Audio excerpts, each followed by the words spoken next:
दोस्तों, बीएसएनएल का dark reality के बारे में आज के इस वीडियो में बताऊंगा।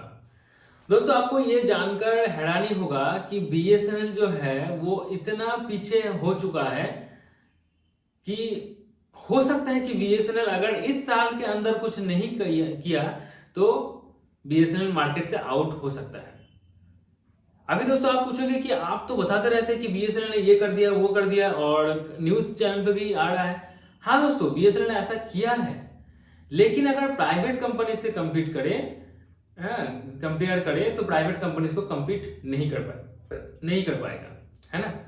अभी दोस्तों देखिए, श्री ज्योतिरादित्य सिंधिया जो कि श्री टेलीकॉम मिनिस्टर है, उनको जब पूछा गया कि बीएसएनएल का हालत अभी कैसा है तो उन्होंने कहा कि बीएसएनएल जो है लगभग इंडिया का 99.6% डिस्ट्रिक्ट के अंदर बीएसएनएल का 4G कवरेज आ चुका है।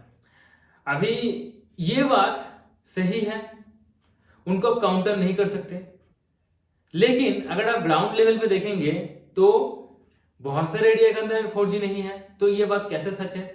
एक्चुअली ये जो भाषा है ये राजनैतिक भाषा है।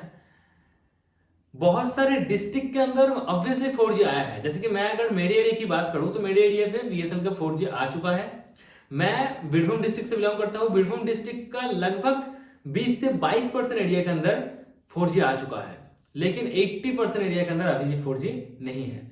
तो इसी तरह से हर एक डिस्ट्रिक्ट के अंदर कुछ ना कुछ जगह के अंदर थोड़ा बहुत भी अगर 4G का नेटवर्क आ रहा है तो उसको लिस्टिंग कर दिया गया है और बताया जा रहा है कि 99.6% एरिया के अंदर 4G आ गया है। तो ये बात सही भी है, गलत भी है। अभी दोस्तों उन्होंने ये भी कहा है कि बीएसएनएल का जो नेटवर्क है वो इंडिया का चप्पा चप्पा मिल रहा है, यानी कि जिस जगह पे कोई प्राइवेट कंपनीज नहीं है वहां पर भी मिल रहा है, और लगभग 82% एरिया के अंदर बीएसएनएल का नेटवर्क मिल रहा है, बीएसएनएल का कवरेज मिल रहा है। अभी ये बात सही है और ये बात गलत भी है। क्यों दोस्तों बीएसएनएल 82% एरिया के अंदर कवरेज दे रहा है, लेकिन वो नेटवर्क कवरेज जो है वो कौन सा है, 2G है, 3G है, 4G है, ये 5G है, ये उन्होंने नहीं बताया है। तो बहुत सारे एरिया है जहां पर 2G मिल रहा है, कुछ कुछ जगह के अंदर तो 2G नहीं सिर्फ G मिल रहा है, ठीक है, और कुछ जगह है 3G मिल रहा है, कुछ जगह है 4G मिल रहा है, कुछ जगह है 5G मिल रहा है। मेरे एरिया पे तो 4G बढ़िया चल रहा है, लेकिन मेरे एरिया पे मिल रहा है, इसलिए मैं तो चुप नहीं बैठ सकता ना। जहां पर मिल नहीं रहा है उसके बारे में तो बताना ही पड़ेगा। तो उन्होंने कुछ इस तरह का स्टेटमेंट दिया है। हालांकि उन्होंने बहुत काम भी किया है। बीएसएनएल का 1 लाख 4G टावर इंस्टॉलेशन पे उन्होंने बहुत जोर दिया है। 1 लाख टावर इंस्टॉल बीएसएनएल ने कर दिया है, जिसमें से लगभग 75,000 टावर जो है लाइव हो चुका है। बाकी के टावर लाइव होने का काम चल रहा है, हालांकि उसके ऊपर ऑफिशियल कोई अपडेट नहीं आया है, लेकिन मुझे लगता है 95% टावर जो है वो इंस्टॉल नहीं लाइव हो चुका है, ठीक है। और अभी बीएसएनएल 19,000 टावर ऐसा है जो कि टीसीएस को यहाँ पे उनको जो है टेंडर दे चुका है, एडवांस पेमेंट भी कर दिया है 23,000 करोड़ रुपीस, और 19,000 टावर जो है बीएसएनएल का 4G टावर वो जो 5G रेडी टावर है जो कि टीसीएस इंस्टॉल करेगा अभी, ठीक है। और नेक्स्ट 1 लाख टावर का जो काम है वो शुरू होगा, IMS जब शुरू होगा ना अक्टूबर महीने पे, इंडियन मोबाइल कांग्रेस, तब पीएम से परमिशन लेके ये काम भी शुरू हो जाएगा। तो काम चल रहा है, बहुत ही बढ़िया तरीके से काम चल रहा है। बीएसएनएल बहुत सारे ऐसे सर्विस भी लॉन्च कर रहा है जो कि प्राइवेट कंपनीज के पास भी नहीं है, ठीक है। जैसे कि ATS मशीन, यानी कि 24 घंटे के अंदर आपको कहीं पर भी ATM टाइप का एक मशीन रहेगा, जिस मशीन में आप अगर आधार कार्ड ये सब डालेंगे, जेरोक्स वगैरह या नंबर वगैरह डालेंगे तो आपको वो सब तुरंत वहाँ से बीएसएनएल का सिम मिल जाएगा, ठीक है। ये यार्ड फोर्ट स्टेशन पे लगाया जाएगा। लेकिन ये लॉन्च तो कर दिया है, लेकिन पूरे इंडिया की अगर बात करो तो 2% जगह के अंदर भी लॉन्च इंस्टॉल नहीं हुआ है, ठीक है। उसके साथ बीएसएनएल सीमलेस जो टेक्नोलॉजी है FWA, इसको भी लॉन्च किया है, ठीक है। ये भी बहुत बढ़िया है, दूसरे कंपनी के पास नहीं है, लेकिन उतना बढ़िया तरीके से पूरे पैन इंडिया पे लॉन्च नहीं हुआ है। बीएसएनएल जो Q5G टेस्टिंग करके लॉन्च कर दिया है वो भी बीएसएनएल ने लॉन्च कर दिया है, बहुत ही बढ़िया है, क्वांटम 5G, लेकिन पूरे पैन इंडिया पे नहीं है।